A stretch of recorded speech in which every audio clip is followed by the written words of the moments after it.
വിശുദ്ധ മത്തായി എഴുതിയ സുവിശേഷം 24-ാം അധ്യായം 46 മുതൽ 51 വരെയുള്ള വാക്യങ്ങൾ.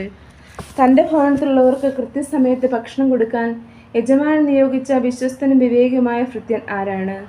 യജമാനൻ വരുമ്പോൾ അപ്രകാരം ചെയ്യുന്നതായി കാണപ്പെടുന്ന ഭൃത്യൻ ഭാഗ്യവാൻ. സത്യമായി ഞാൻ നിങ്ങളോട് പറയുന്നു, യജമാനൻ അവനെ തൻ്റെ വസ്തുക്കളുടെ എല്ലാം മേൽനോട്ടക്കാരനായി നിയമിക്കും.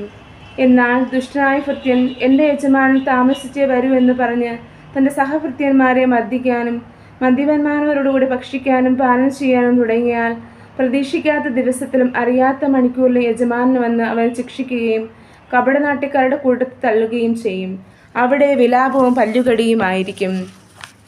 ഇന്ന് തിരുസഭ നമുക്ക് വിചിന്തനത്തിനായി തന്നിരിക്കുന്ന വേദഭാഗം വിശുദ്ധ മത്തായി എഴുതിയ സുവിശേഷം 24-ാം അധ്യായം 46 മുതൽ 51 വരെയുള്ള വാക്യങ്ങളാണ്.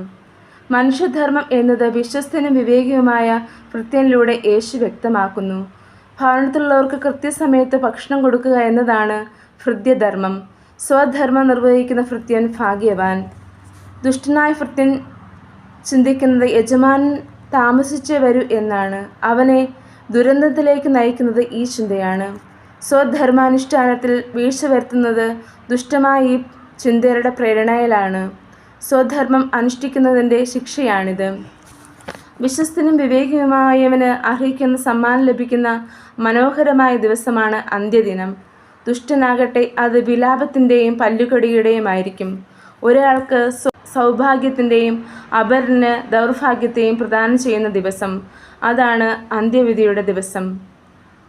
വിശ്വസ്തനും വിവേകിയുമായ ഭൃത്യനെ പോലെ നമുക്കും ദൈവം തമ്പുരാൻ്റെ വിശ്വസ്തരോടുകൂടി സേവിക്കുവാൻ ഈ ചിന്ത നമുക്ക് പ്രേരണ നൽകട്ടെ.